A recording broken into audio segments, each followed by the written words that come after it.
record to the cloud. Beautiful, beautiful. Guys, I got blue light glasses.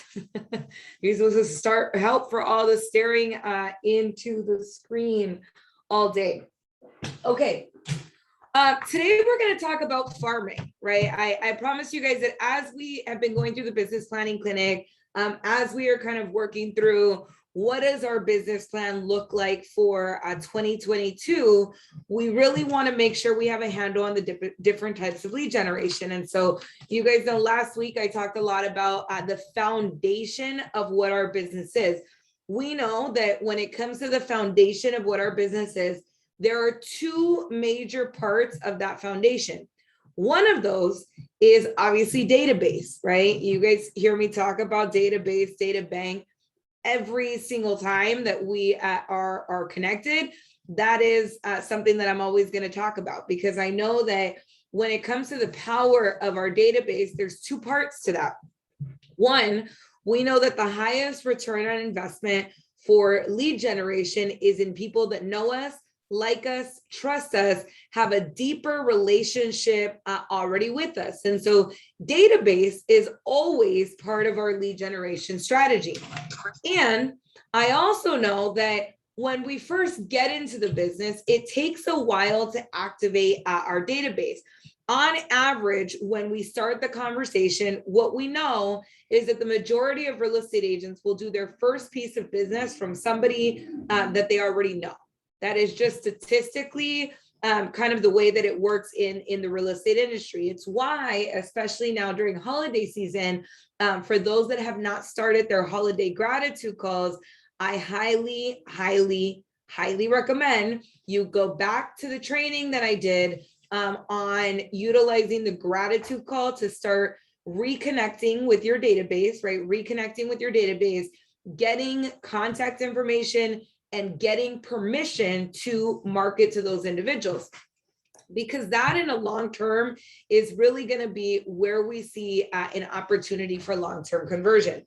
Now, obviously we know that in this business, there's a lot of different types of lead generation. If you were with us during the business planning clinic, one of the homework assignments that I told you guys to go do was look at the packet and pick the type of lead generation that you are interested in pursuing. Now, last week's class, the requested lead generation model for us to go over is geographic, or was farming, right?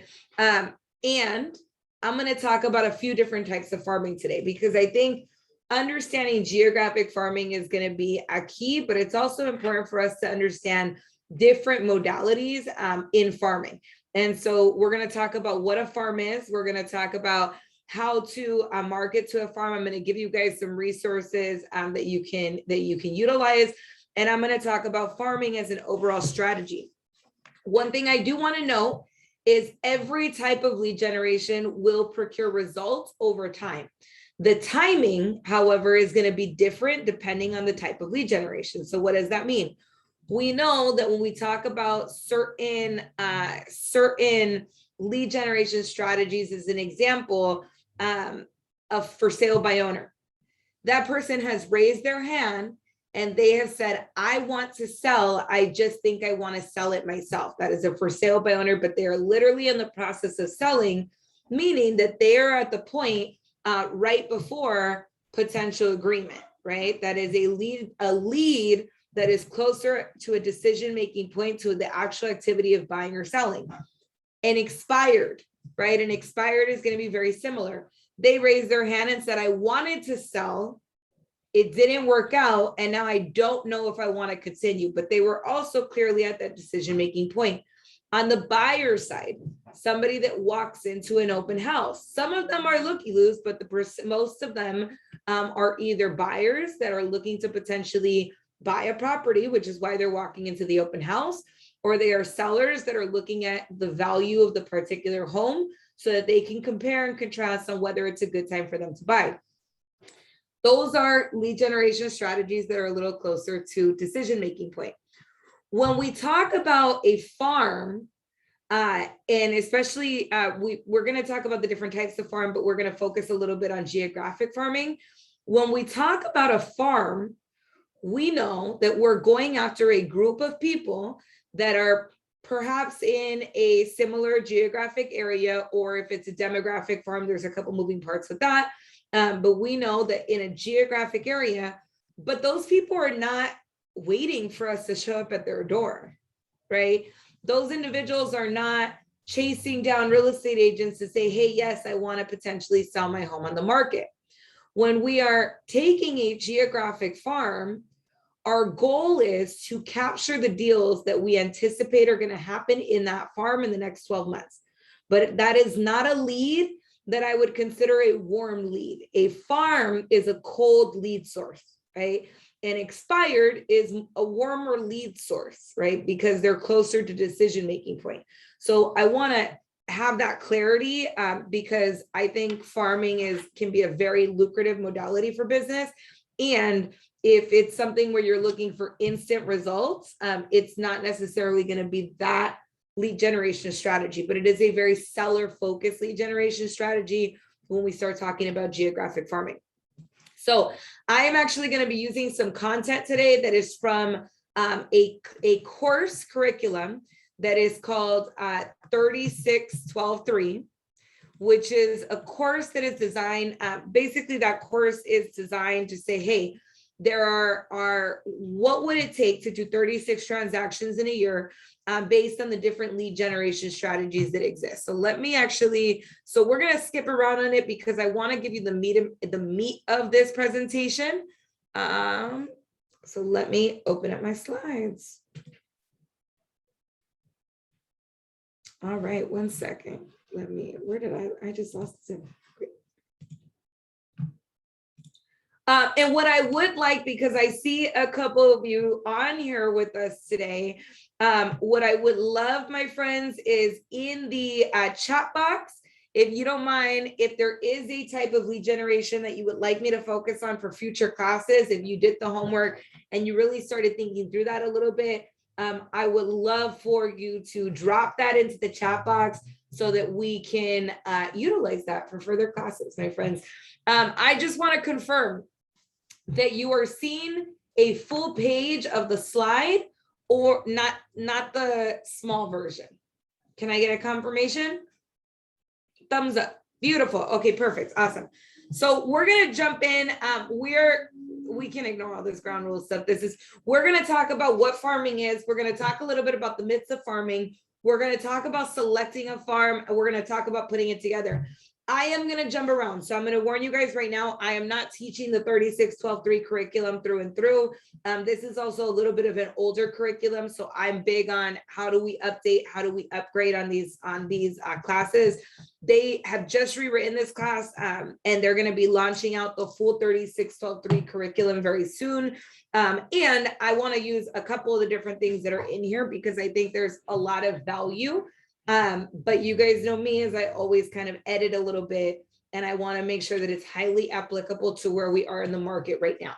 So we're going to talk a little bit about that as well. The first things first, we want to talk about, farming. So when we are talking about the different type of prospecting that exists, right? I just mentioned a couple. I mentioned FSBOs and expireds. I mentioned open houses, right? Obviously we talked about database, etc. When we are talking about farming is a lead generation a strategy that targets a group of people that you haven't met. So a database, sphere of influence, those are people that we've met. Farming targets individuals that we would consider we haven't met them yet, right? We're going after them. Our goal is to convert those individuals to those that we haven't met into people that we have met. So going from a potential lead to an actual potential contact.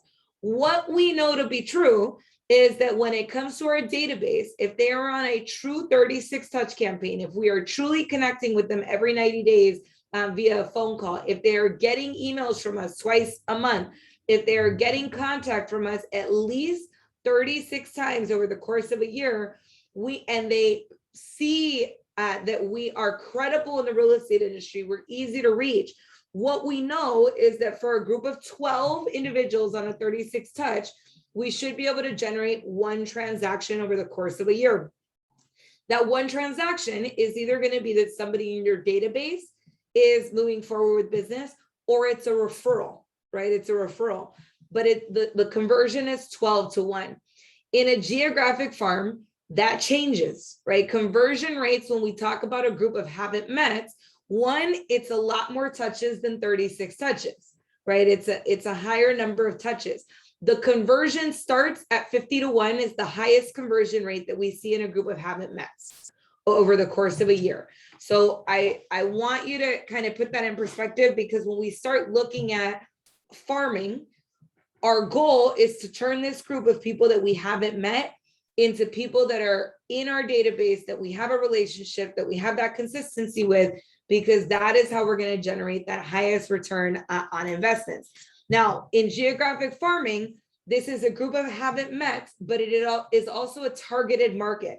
The way we teach farming is not go farm Downey one week and the next week go farm Pico, Rivera, and then the next week go do Montebello and just pick a different place every time.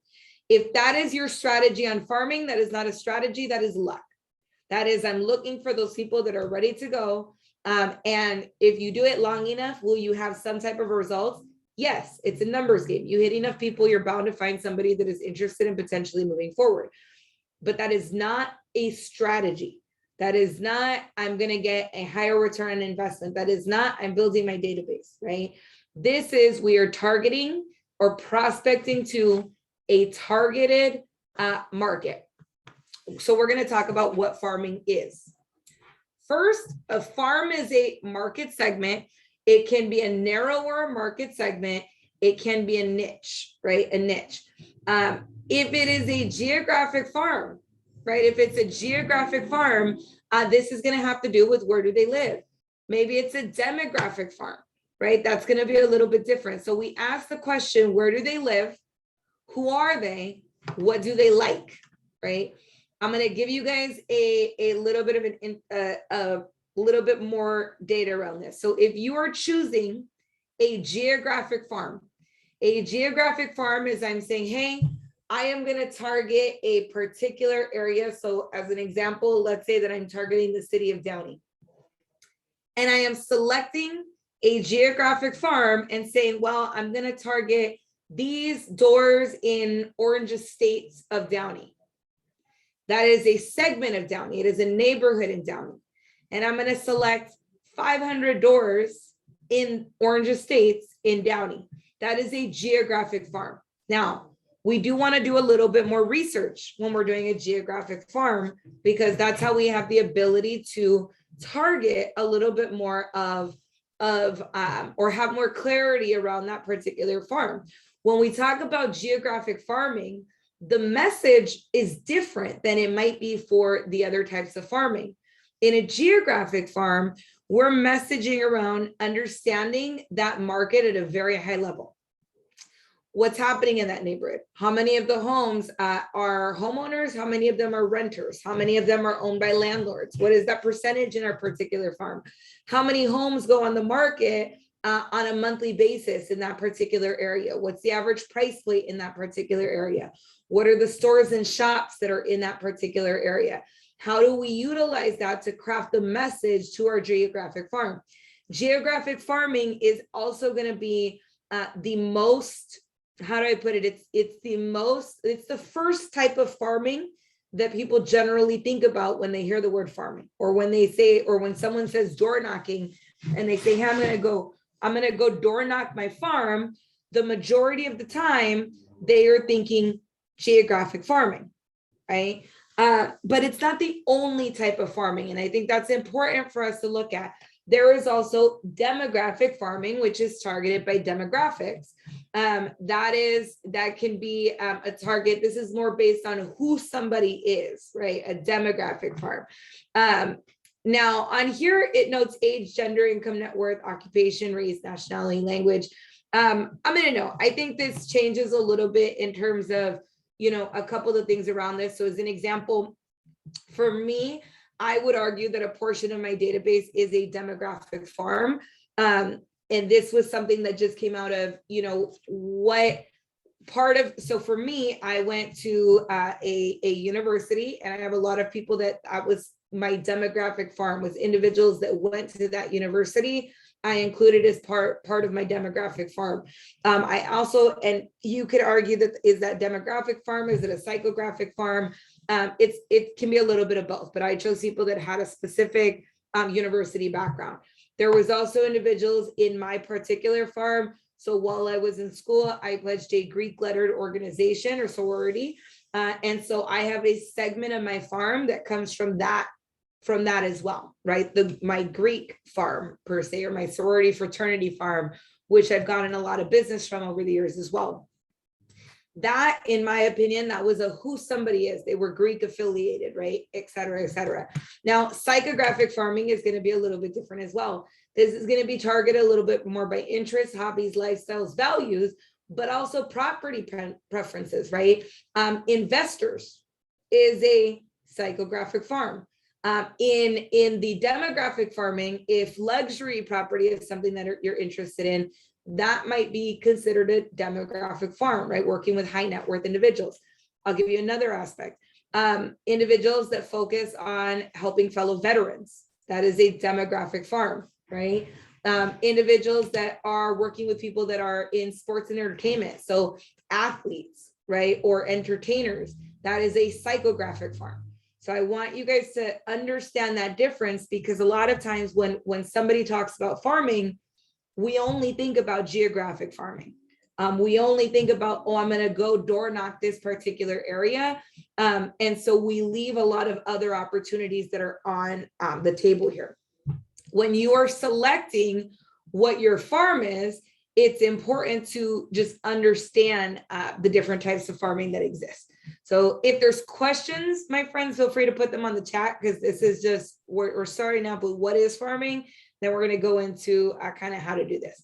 So let's talk a little bit about the myths of farming. Myth number one. So this is more for mindset. We're going to move through this a little quickly, guys. Myth number one, farming takes too long and costs too much. In reality, while there are types of farming that can be costly, and while it may be a cost compared to certain types of lead generation, because generally farming does include a little bit more marketing, and marketing is a little bit more, generally can be a little bit more costly than direct prospecting. Farming can become the core of your business, and for many people it is. Keller Williams, we actually just launched out to a couple different communities within our ecosystem. Keller Williams New Homes, right? In the entire new home division, that is a farm. It's just not a geographic one, right? It's more of a, I would say that's more of a psychographic farm, is individuals that want to live in a new home or work or have a brand new home, right? The Veterans Network within our system, because there are specialties around understanding things like VA loans, right? And understanding that process. Also understanding that, you know, when you are working with a veteran or someone that is active in the military, that may not be geographically local, right?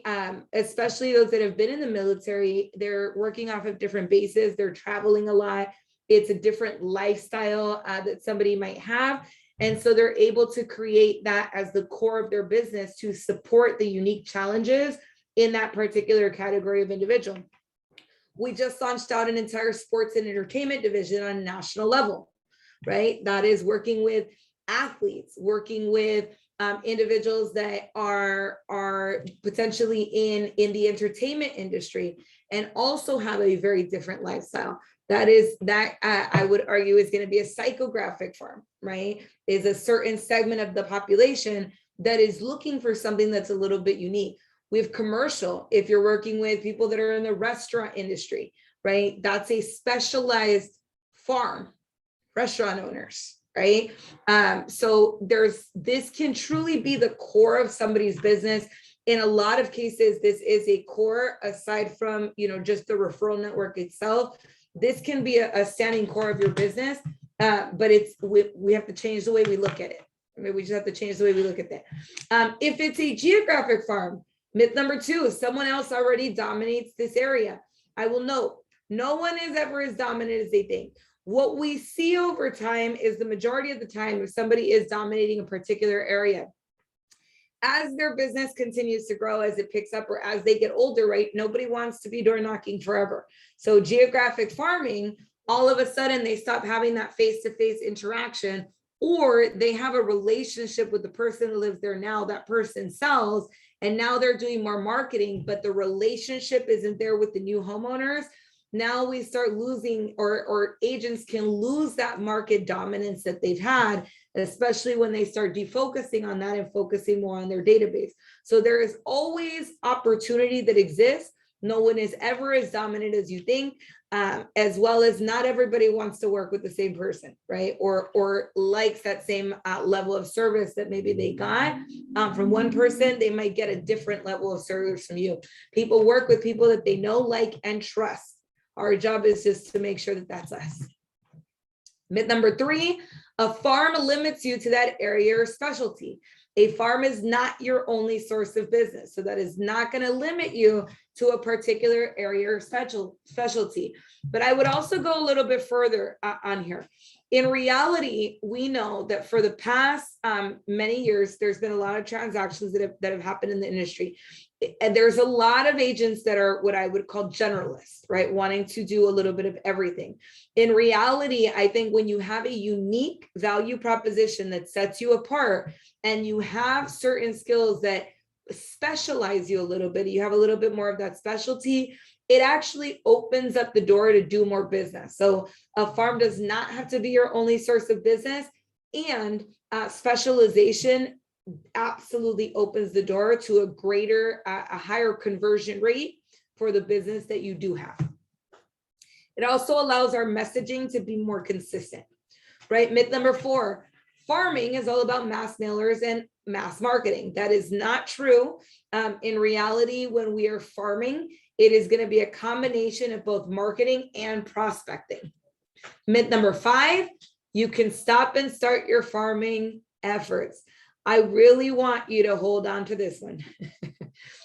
This is one of the biggest reasons when I hear someone say, oh yeah, I was door knocking Pico, and now I'm door knocking Downey, and now I'm door knocking Montebello, and now I'm door knocking over here, and now I moved over here, and I'm going to switch up over here. I realize that is why there is not that consistency in results, is because you're finding the luck, right? The one person that kind of pops up and is like, yes, I'm ready to go. That's luck when we only find that one person. When we know and we have a strategy that produces predictable results, that is a strategy. Farming is a lead generation strategy that needs to be implemented on a consistent and persistent basis, because the results, especially in farming, come over time. This is generally not an immediate ROI, right? This is generally not going to be an immediate ROI. The ROI can be very great in this particular type of lead generation, and it will take time, right? So it's not something that you want to start and stop. When we start looking at selecting a farm, for this, I'm going to go over a couple different sides here. I think when we're selecting a farm, we want to have a little bit of a niche within a niche. So what does that mean? Let's say you do have a farm, and your farm is, I use Downey, Orange Estates as an example, right? Orange Estates, I know, is primarily single family residence. So it is a very particular area. Now, if we were talking about Downey as a whole, right? If we were talking about Downey as a whole, when we look at a niche within a niche, I'm just going to give you some niches that are here in this general area, right? A niche, a farm in Downey, single family residences in a particular area. These are homeowners that are owner occupied and live with their home.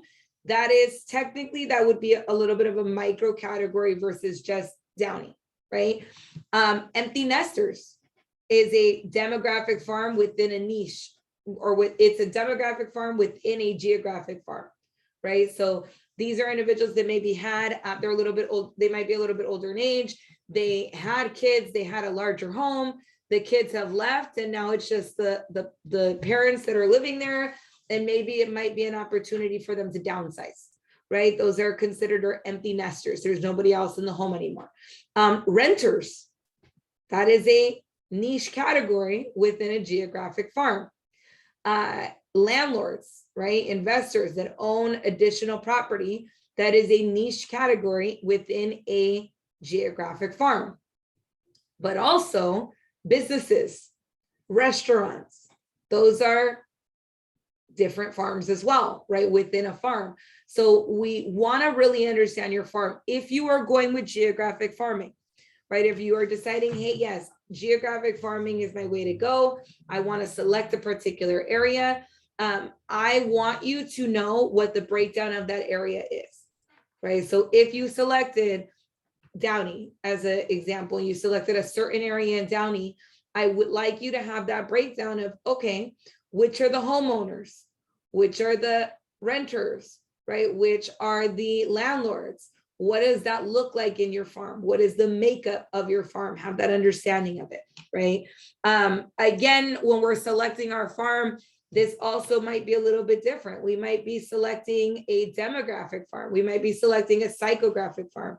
Maybe we've decided, so I'll give you examples of this, right? I've seen agents that choose to do a lot of marketing and branding around musicians. We have an agent that is a musician, and so that also gives them access to a unique psychographic farm of other musicians. And so they are able to create marketing and resources around that. Or let's say you are helping people with homeownership and you are specializing in those that are self-employed, right? We know that when someone is self-employed, the pre-approval process is different, right? The pre-approval process is very different when you have a 1099 versus a W-2. So all of a sudden, there's a unique language that we're speaking to those particular, let's say, as an example, those particular buyers. We also know that business owners, right, they might be looking for two different types of property. A business owner might be looking for a home, but they also might be looking for space for their business, right? Two different types of properties because they have their own business. So that opens up additional doors as well. So this is where I want you to think about it when you are looking at what does my farm look like? Now, if you are selecting a geographic farm specifically, I want you to also understand what is the price point? What's the average days on market? Because these are going to be things that we utilize in our marketing. There's 10 factors that we consider when we're looking at a geographic farm. One, what are your goals, right? What are your goals? And I say this, I'll give you an example. I had an agent that came in yesterday. They're a newer agent, and they are currently doing geographic farming. And their goal, and that's all the only type of lead generation they were doing right now. Their goal is to find a potential deal to put into escrow in the next 90 days. In my opinion, and I will know different coaches will coach differently to this, farming would not be my first strategy for that, because again, we look at how close somebody is to that decision-making point, right? And because I know that new agents, their first deal is usually going to come from somebody that they know, a geographic farm may not be my first bet here. Now, I had another agent that came in. They are doing a farm as well. That agent has a very different goal. Their goal is, I want to build up a book of business that allows me to take more listings and to make sure that my business is listing heavy. They are targeting a farm as well, not a geographic. So it is a partially geographic farm, and it is a partially I would consider it, probably I'd say like it could be demographic, or it's about a demographic farm. He's targeting notice of defaults, individuals that it's highly likely they will need to sell because they are defaulted on their mortgage. That allows for additional listings. He's doing only those in LA County, so that is geographic, but that is a much larger geographic area. So we consider our goals, right, on geographic farm. Those are two very different goals. So the strategy changes. For some, they say, hey, you know what? I want to be the dominant realtor in my neighborhood.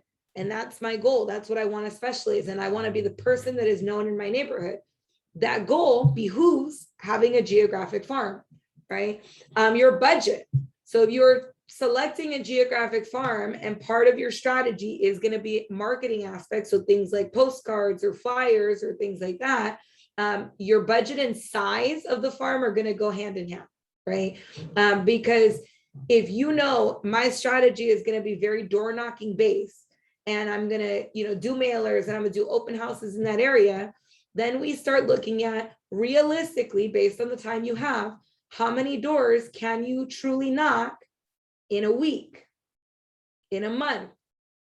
If your farm is 1,000 doors, can you knock 250 doors every single week? Or do you need a bigger farm or a larger farm, right? Do you have the time to put that in your schedule during your lead generation, right? Location. This is when it comes to geographic farming, what I truly want you to look at is I want you to be honest with yourself in one aspect. For geographic farming specifically, I'm not saying that it's not doable. It is absolutely doable. But it's measuring the level of our commitment, right? So if you live here in this area and you're like, you know what, I really want to get into a higher price point. So my geographic farm is going to be in, I don't know, Beverly Hills, right? Or it's going to be in Hollywood or whatever that may be, right? Whatever area it is that you want to pursue, or it's going to be in Orange County and you live in this area. Do you have the determination and the commitment to make sure that you are getting out to that particular area to do the activities that you need to do consistently to prove results, right? To create results. Is that something that you're willing to do, right? I can't answer that question for you. If you are, great, select the farm anywhere you want, right? If it's no, you know what, based on even things like this, the commute time is not going to work for me, or I'm not going to have that time in my schedule to actually go and do that. So let me select a different farm that is in a closer location. This is why location of geographic farm matters, right? This is why the location matters. Understanding your haven't mets versus your mets. This is great when we think about like door knocking or farming our own neighborhoods and being that expert of choice in our neighborhoods.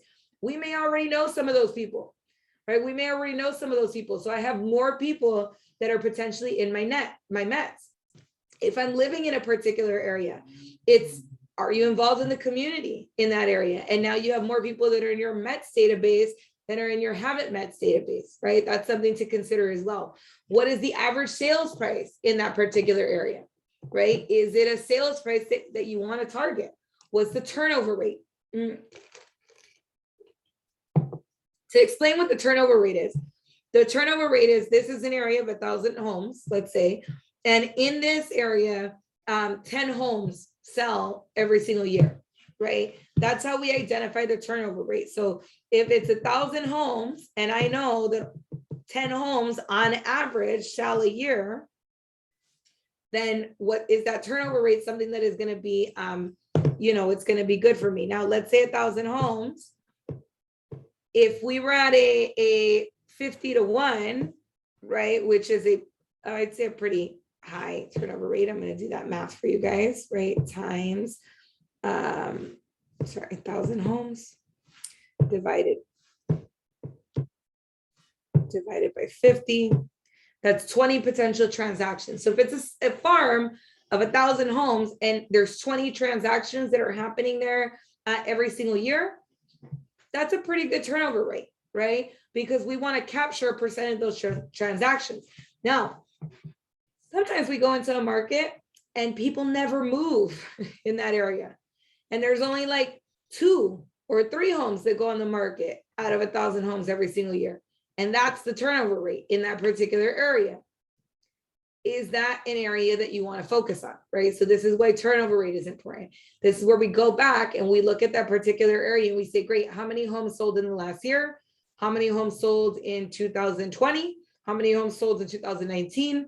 How many homes sold in 2018? Okay, the turnover rate is about X.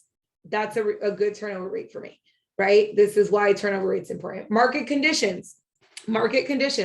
I'll give you an example of a geographic farm that is fit by that was affected by market conditions. We went through a pandemic. And during that pandemic, a lot of homeowners made a decision that was something like this. Oh, I have a second home or I have a vacation home and I don't know what's happening in the world right now. The economy is changing. There's a pandemic. I'm going to sell my second home. So a market or a geographic farm that is in an area that is primarily made up of vacation homes, as an example, right? It's understanding that market conditions will affect that. Number 9, competition. So what is the competition in the area? How many people are you door knocking against? What are you going to do to stand apart in that geographic farm? And number 10, you're fit for the farm. So we talked a little bit about this in location, right, et cetera. But it's really just being, considering, is this going to be a true farm for you? Are you going to be consistent with it? Are you ready to make that commitment with it? So this kind of goes a little bit more into our goals, right? Goals around market share, around gross closed income, around so GCI, around number of closed transactions, etc. This is I'm sorry guys, I totally missed all these slides, but this is what I was going over, right? Do we want to start small on a location and grow to a bigger farm? Accessibility in terms of the location, what are the geographic farm, etc. So all of these different pieces. Turnover rate, this is a good one. This talks about the national average turnover rate, which is 4%, as well as we want to make sure that if we can, we would love to get a target farm of at least 10%, right? At least 10% is a good, an okay turnover rate in a particular area. It gives you more opportunity to capture more business. Okay. We're going to move down a little bit. Okay, let's go back. So this is where we start talking about now selecting a demographic and a psychographic farm. Again, we're going to be looking at the same 10 factors, but they're going to look a little bit different. So let's talk about that. Niches, right? We've talked about some of these. One of the things that's really interesting here. So specific generations, right? I've seen people that post, so I'll give you a really good example of this because I'm sure most of you know this account. If you are on Instagram as a real estate agent, it is highly likely that you know of certain real estate meme accounts that exist, like the broke agent. The broke agent is a total meme account, but if you look at the realtor that is behind that particular account, he tends to target millennial age group clientele, right? He is an active agent. So I want to note that he's an active agent, targets a very specific generation based on the kind of how casual his posts are, how funny. It's a very humor based. That is I would say that falls under two. It falls under both demographic and psychographic farms. They tend to overlap a little bit. That is a farm, right? That is absolutely a farm. We have an agent right now that is doing a lot of, is also doing what I would call psychographic farming. A lot of the content that he's creating, he's bringing in a lot of Star Wars references, right? That is a psychographic farm, right? That's a psychographic farm. Hispanics, Latinos. So I'm going to note on this. This is actually really interesting as we kind of go into this next decade. One of the things that we found with the census, the United States Census, the census basically came back and they looked at rate of homeownership. I believe the national rate of homeownership is about 70%. I'm sorry, 65%. It jumps up to about 70% when we look at Caucasian families. It starts dropping when we start looking at more diverse communities, the AAIP community, the Latino community, the Black community, all of those different aspects. That homeownership rate on a national scale drops. However, one of the things that the census data discovered is that currently of individuals under the age of 40, we have the most diverse population that we have ever had in the United States. And they're anticipating that over the next decade, 70% of the homeownership increase is going to be in the Hispanic Latino population.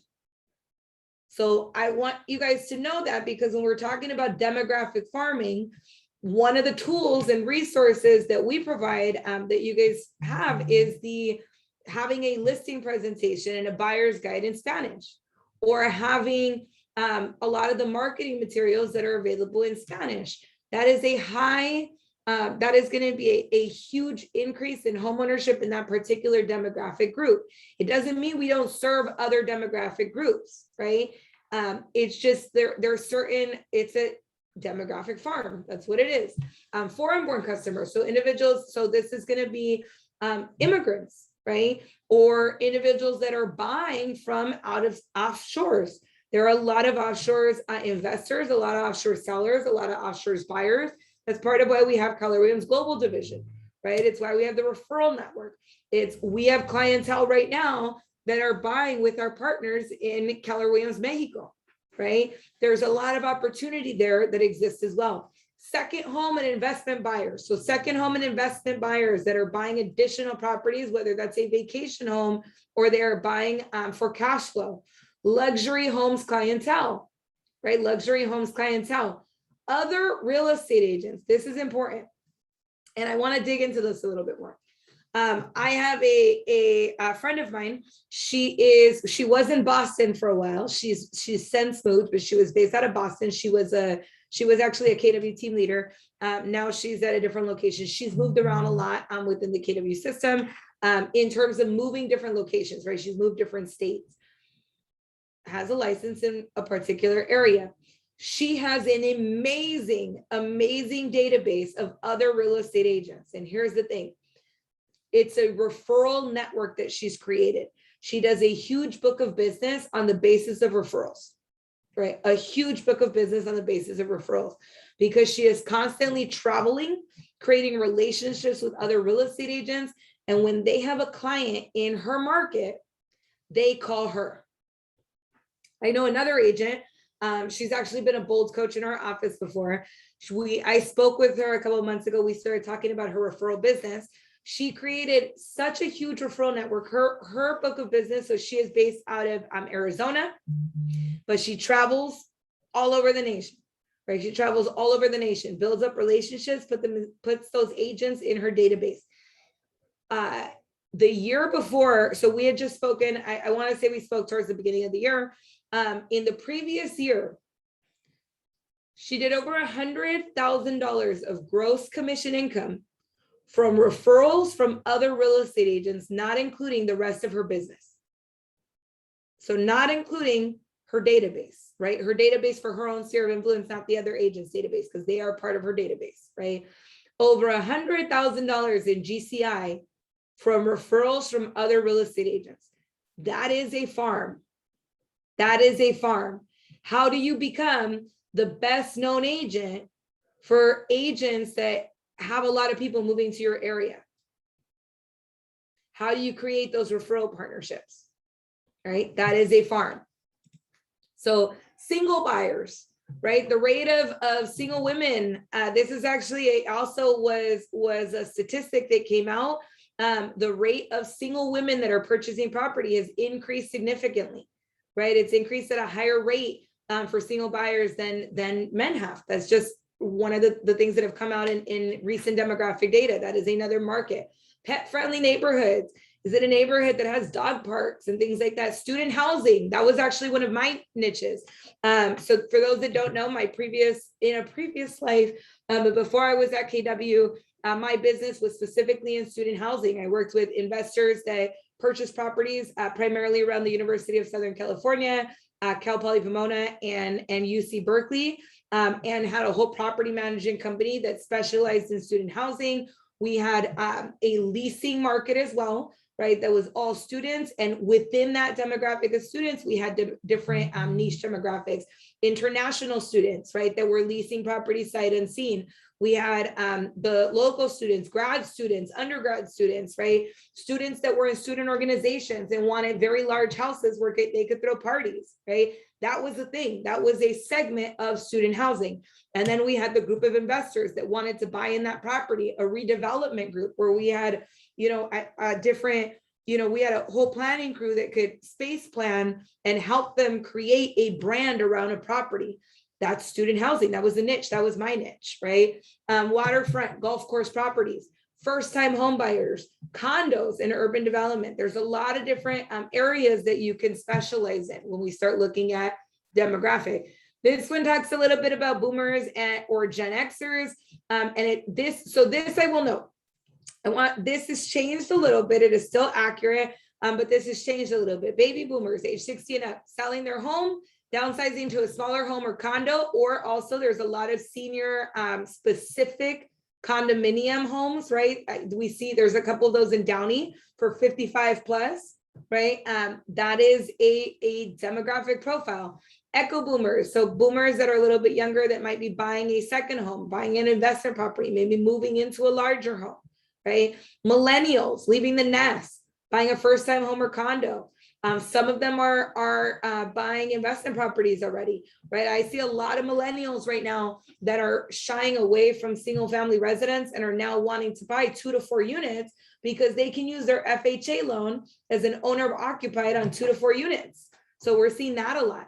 I'm also seeing the other thing, there was an article about this recently, and I actually had some clients that just did this as well, where you have millennials that are now combining their incomes, right? Friend groups. So not millennials that are in partnerships or married. I'm talking about millennials that are combining their income as friends and investing together.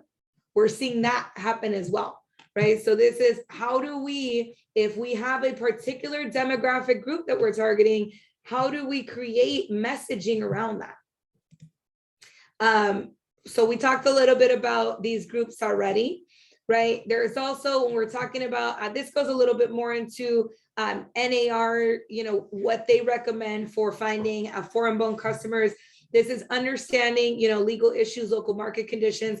One of the things that's going to be important here is also understanding some of the skill set that's required if you are working with somebody that is not in the States while they are purchasing or while they are selling a property.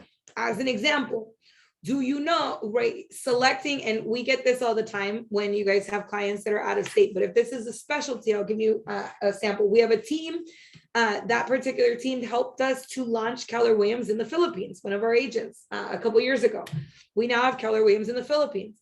When you have a client that is purchasing, whether they are purchasing in the Philippines or from the Philippines purchasing here or anywhere, right? Whether this is Mexico, whether this is Ecuador, whether this is Nicaragua, whether this is Nigeria, it doesn't matter where it's at. What we know is that when we are transferring deed of title, we need to understand the process of dealing with the United States Embassy in that other location for notarized documents. That is a different process that is important to understand that messaging, if that is a demographic market that you are choosing or a psychographic market that you are choosing to pursue, right? So understanding, here's another piece on that, familiarizing yourself with foreign clients' cultures, home economy, politics, understanding a few words in other languages, right? Even if it's just thank you. I dealt with a lot of international buyers and leasing when I worked in the student housing. So we worked with a lot of international students as well. I learned certain techniques. As an example, when somebody gives you a business card in certain cultures, they will take the business card, right? Let me grab a random business card. They will take the business card, and when you hand it to them, it is rude to put that business card in your pocket. They take a moment and they look at the business card and they read it, and then they put it away. That is a cultural norm in certain cultures, right? And so if you're selecting a farm that it's a different culture, it's important to familiarize yourself with that culture, right? You can also, in this particular area, so the National Association of Realtors does offer a certification called Certified International Property Specialist.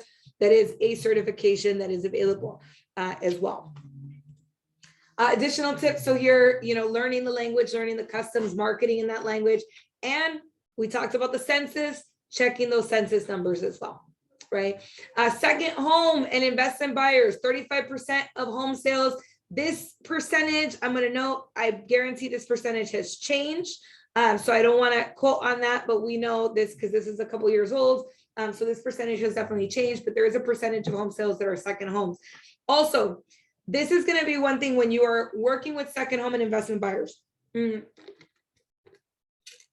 Sorry, guys, talking a lot. The book, The Millionaire Real Estate Agent. When Gary Keller wrote The Millionaire Real Estate Agent, he went and interviewed a ton of millionaire agents. And he posed the question to them of how many people the average millionaire real estate agent had in their database. The majority had about 2,000 people in their database. That was the average, right? A millionaire real estate agent, this was across the nation. So obviously we have a higher price point. I know that. But across the nation, the average millionaire real estate agent had 2,000 individuals that were in their database. With the exception of one woman, that woman had approximately 500 people in her database. And so after he did all this research and he's writing the book, he realized here's an anomaly. Why is it that this one person has only 500 and is doing the same amount of business that these individuals with 2,000 people are doing? So he went and he interviewed and he asked her. That is how, I don't have it, it's on over here, but that is how the blue book was created. The Millionaire Real Estate Investor. That's what inspired the creation of the Millionaire Real Estate Investor, the writing of the Millionaire Real Estate Investor. What he found is this one individual, she taught her clients to be investors. So with those 500 people, she was doing the same amount of business that those that had 2,000 people were doing, because she inspired and taught her clients and did investor workshops and taught them how to think about creating multi-generational wealth. How to think about after they bought their first property, that I'm not just going to be your first time homeowner purchase, but I'm going to be the person that helps you to cultivate investments for the rest of your life. A really solid system to do this now. We have agents. I have a couple agents now. They buy a case of the Millionaire Real Estate Investor. And when they close on the property, their gift as part of their closing gift to the client is the Millionaire Real Estate Investor with the handwritten note on the cover that says something like, "Thank you so much for trusting me on the purchase of your first home. I can't wait to help you build multi-generational wealth for the rest of your life. Looking forward to helping you buy your next." Right? That is a system. It is a closing system. Then there is a workshop. This is available for all agents in KW Connect. There is a Millionaire Real Estate Investor Client Workshop Kit. So some people do first-time home buyer seminars. Some people do first-time investor seminars. And there's a whole presentation that you can utilize from this client workshop kit. It basically is the same way we give you a buyer workshop, first-time home buyer workshop presentation, or a home buyer presentation that's available in KW Connect that you can use to run your own buyer presentations. You can run an investor presentation where you're giving your clients the MREI book as a gift. You're getting them into your database and you're teaching them some of the principles of MREI, right? So we just did a whole business planning clinic on MREA. What if you were the instructor for individuals that are considering potentially getting into investments, right? There's also there's two other books. So it's not just Flip. Flip is also available through the KW system. There's a lot of tools that are available around that book. And there's a book called Hold, right? Hold was written in partnership with the McKissicks. Linda and Jim McKissick, we've actually brought that out to speak at our office before. They own I think it was something like over 400 doors at this point.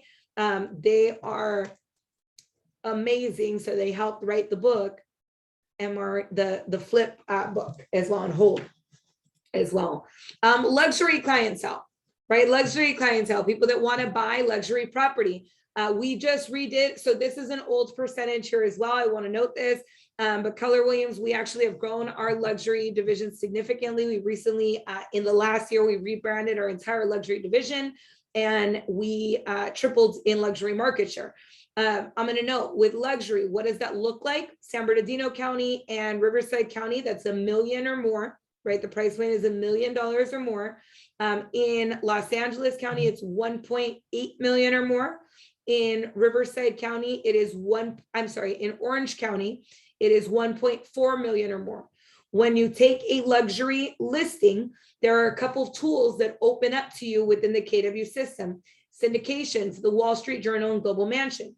That is the type of messaging that if you're going after luxury, you want to utilize for your luxury farm, right? For your luxury clientele is syndication into things like Wall Street Journal and Global Mansion. Our luxury magazine, when you take a luxury listing, you qualify to actually put your listing in the KW Luxury Magazine. I just showed this to somebody before. I'm going to show you guys what this looks like as well, because these are farming tools, right? These are farming tools. This is a amazing quarterly luxury magazine that comes out. When you take a luxury listing, you qualify to be in this magazine, right? There's specific luxury branding. What we know about luxury clientele is they want to feel like they are in an exclusive group.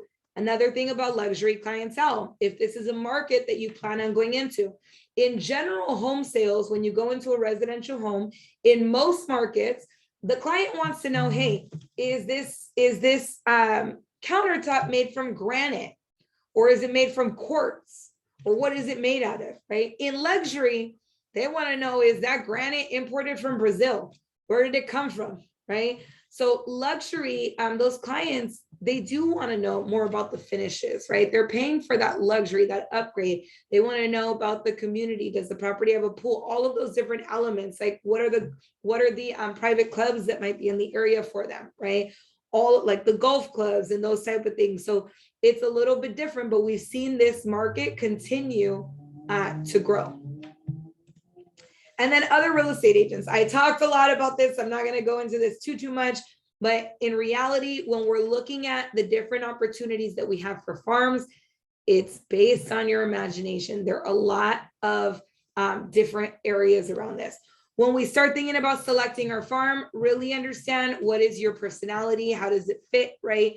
What is your lifestyle? Is it going to be cohesive with the farm? Like I told you, I did student housing for years. I also worked with a lot of investors, right? I worked with a lot of investors. I work with a lot of people that are no longer students, that millennial age group that aged up from students.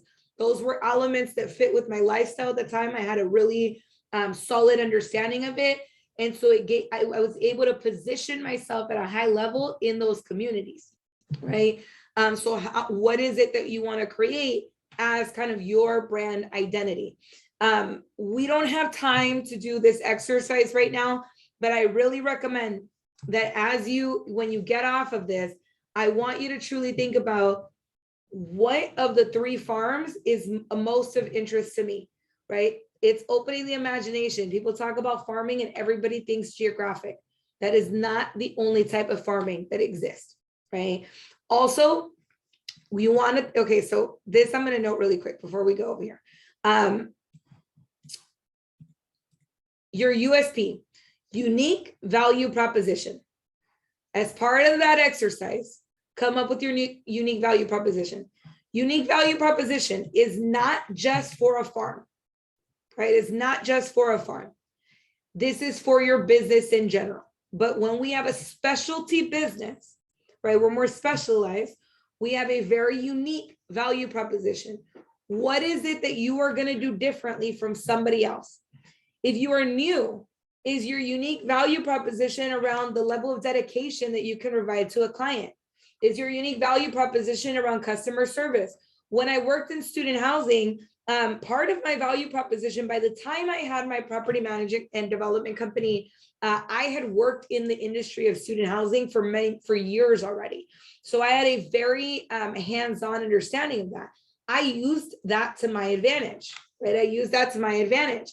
I had also worked in a marketing firm. So as an undergrad, one of my jobs, I worked in a marketing company, and then I worked for a news source that had online community management. So I had started learning social media a lot faster than most people had, because that was part of my role. When I got into real estate, I used that, right? I used my experience working with the marketing firm for why my marketing plan was going to beat out anybody else's. That was part of my unique value proposition. And I was able to speak to the experience that I had had as an undergrad, even as an intern, right? Those experiences I used for my USP. If you've been in the industry, for a certain amount of time, what experiences have you gone through that showcase your USP? If you're new, what experience do you have from outside of real estate that you can apply, right? There's a lot, trust me. Okay, so working your farm. I don't have a lot of money to lead generate. Door knocking and making phone calls is free, my friends. Lead generation doesn't have to cost money. Establish your reputation, right? Reputation and relationships. You want to be sincere about who you are. A lot of times we are looking for trying to get that easy business, right? We're trying to find that person that is ready to go right now. We have to pour into the relationship. We have to establish our reputation by really sticking to a USP. We want to be sincere and authentic. We want to be prospecting based and marketing enhanced. What is prospecting? One-on-one conversations, whether on the phone or in person, face-to-face or over the phone, voice-to-voice. That is prospecting. When we pick up the phone and we make a call, we are actively prospecting. When we send a flyer, we are marketing. When we door knock, if we knock on the door and we have a conversation, that is prospecting. If we pass by that door and we drop off a flyer, that is marketing. Okay, that is the difference. In this, so this is really just getting in if you're doing a geographic farm. If you have 1,000 farms, and we know that it's going to take approximately, so this is an exercise. I want you to know 3 minutes a door, right? 3 minutes a door. Obviously, some of them you'll knock and nobody will answer. Some of them you'll knock and there'll be more conversations, but use the timing of 3 minutes a door. How many homes are in your farm? If it's 1,000 and you're going to knock 4 weeks, that means you have to knock, right? 2 minutes. So let's say you're gonna do 250 doors a week times 3 minutes. That's 750 minutes divided by 60. That's 12.5 hours. So a farm of 1,000, if we're knocking 4 weeks, we're looking at almost 13 hours. Is that something that is going to be realistic for you? Do you have that time to dedicate? Or do you have to switch up the farm, right? So this is an exercise to go through so you determine the time that it'll take you to lead generate door knocking.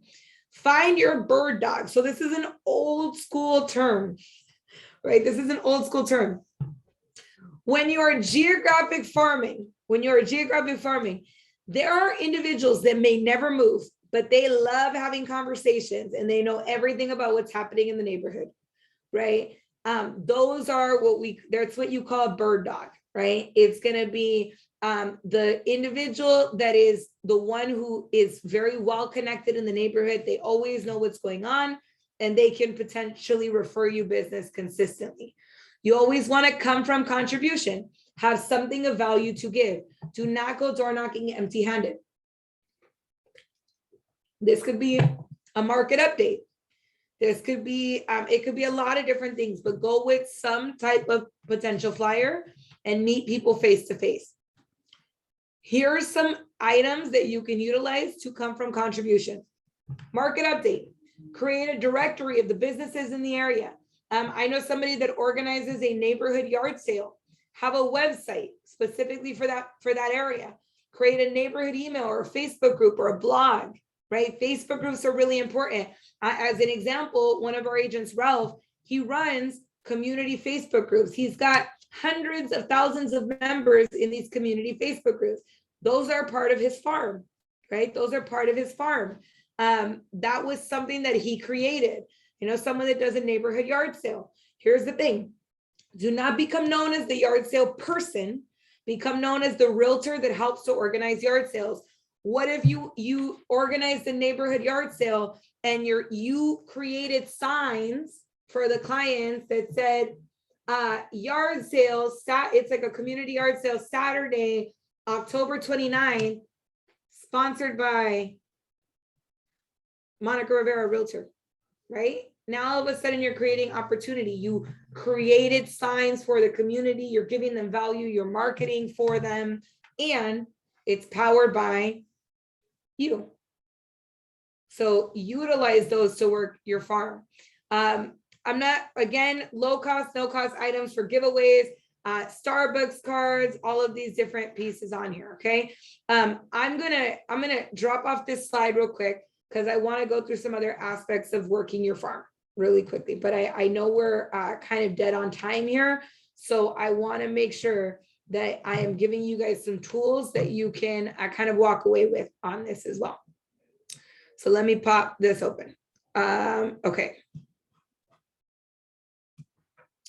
This is, and I will share these with you. I have them here as well.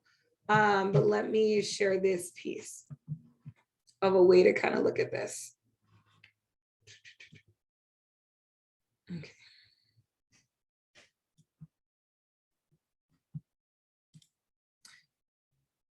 Guys, I'm gonna lose my voice. Okay, here we go. I'm sharing my screen and I'm gonna make sure we wrap up on this very quickly. Okay, so two things that I want to show you guys here. One, your geographic farm. If you're doing geographic farming, 10 to 15 minutes of where you live and work is really gonna be what I usually recommend. We like to see a good turnover rate, right? 500 to 1,000 homes minimum. We want to take a 20% market share. So this is a goal, right? So think about what your goals are, but you can utilize some of this. What you're going to do, if we can hit 100 doors in a 3-hour time frame, right? 100 doors in a 3-hour time frame, how many hours are you going to door knock? Have an item of value. So it could be a newsletter with coupons, calendar events, sports schedule. We're going to do this different event, whatever that might be. Do open houses in your farm. That's going to build up a sustained presence in that farm, right? Ongoing updates. So we used to call this every door direct mail. Now we do this directly from command. So you can upload your farm, your geographic farm as a CSV into command, select all of the mailing addresses, and directly from within our system, you can send mailers like open house postcards, coming soon postcards, just listed, just sold, in escrow. Buyers looking, this is key. This is the I've got a buyer post. This was made famous by Tony DeCello. Tony DeCello is a mega agents maps coach. He was at Remax for a while. He's in the Remax Hall of Fame. He was a Mike Ferry coach for many, many years. Mega agent coach. He's been with Keller Williams for years. And is such a heavy hitter. He coaches the agents that are doing hundreds to thousands of transactions. What he made famous as an agent was he did something called I've got a buyer. It was a piece of paper that was his flyer that said, I've got a buyer, Jack and Jill, pre-approved for 400K, looking for a 3-bedroom, 2-bathroom. I've got a buyer, John and whatever, looking for a property that is 700,000, 5 bedrooms in Downey, must have pool, right? Whatever that might be. And then he used that and he door knocked and sent it to people and he mailed it out, right? Because those sellers were like, oh my God, there's a buyer in this area. Maybe I am thinking about potentially selling, right? Cody Gibson went a step further. So Cody Gibson, who is now the director of expansion for Keller Williams, mega agent, his claim to fame was taking 100 listings a year, right? Or more. One of the things that he did is he took what Tony DeCello had shared of this flyer, and every Wednesday he would do a Facebook post that said the exact same thing, because now people were online and not just in here. So if you had a Facebook group or a community that is in your geographic farm, we see those, right? My parents are in a Facebook group called Chino Connects. There's one for Downey, right? You can go in and post, I've got a buyer. Who's got a home to sell, right? It's consistency. Are you always going to get a lead? No. But when you do, and you're consistent with it, you start cultivating that presence. So content, Facebook area page, YouTube videos, etc. Right? So this is going to be, I'm going to give you exactly what a potential plan looks like. A bi-weekly farming on foot. So by every other week, 3 hours a week with an item of value. You do 3 hours a week, and let's say that you can hit 100 doors, right? That's 300 doors a week. If you're doing every other week, that's a farm of 600 doors. Okay, so biweekly farming on foot, that's 600 if you're only doing 3 hours a week with an item of value every other week. A biweekly interview and YouTube post. If you have a farm, a geographic farm, or are you doing interviews and YouTube posts about that particular area, that live in that area? What are the great stores that are in Downey, right? What are the great restaurants? Targeting the different restaurants that are in the area and sharing those things. That to now create online traffic around that community. A weekly open house, 3 hours a week, right?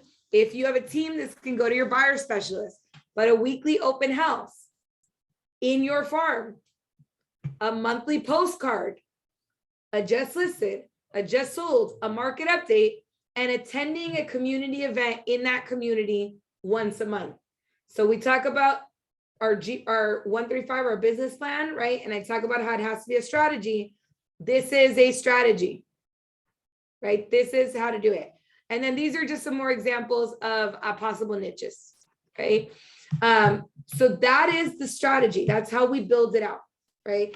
That is what we mean when we talk about farming. I know it was a lot of information. I hope two things: that we got your mind thinking outside of just geo farming and thinking about demographic and psychographic farms. That's one. Two, gave you some ideas on how you can actually have a plan around this, right? And as always, I have homework, right? I have homework. If farming, whether geographic or demographic, is the lead generation arm or lever that you are choosing for your business, I want you to really identify what farm that is. If it's geographic, what is the area? How many doors, right? How many doors? How many of those are homeowners? How many of them are investors? How many of them are tenants, right? What does that look like?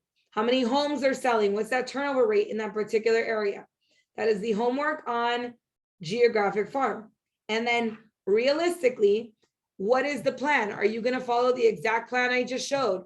Is it I'm going to farm every other week? I'm going to do an interview every other week, or I'm just going to farm 4 weeks, right? And then I'll do my interviews. I'm going to do my weekly open house in that farm. I'm going to do a monthly postcard. I'm going to do attendance of a community event once a month.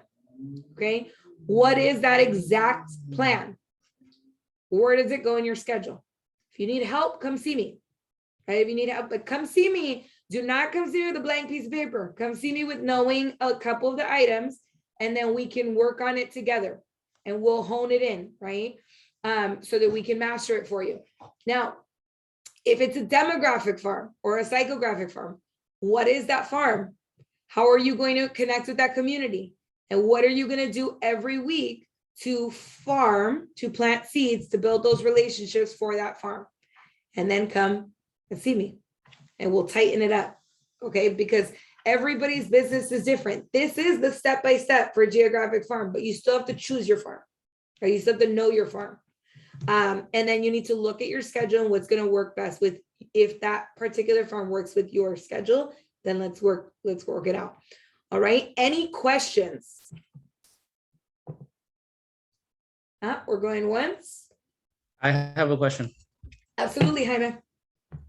My question is, how do I research, or how do I find out what the turnover rate is? Yes. In this particular case, I want you to meet with Jorge Mesa. And he has a phenomenal farming tool that Pacific Coast Title offers. And that tool can pull the turnover rates. That was a great question. The hard way to do it, so that's the easy way. The hard way to do it is actually go into the MLS, pull all the sales in a particular time period, and see how many homes are selling in that area.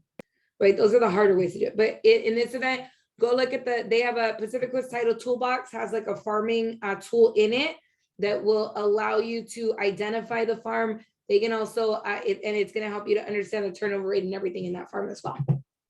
Is that gonna be in the app? Because I know they have an app, which I've already downloaded.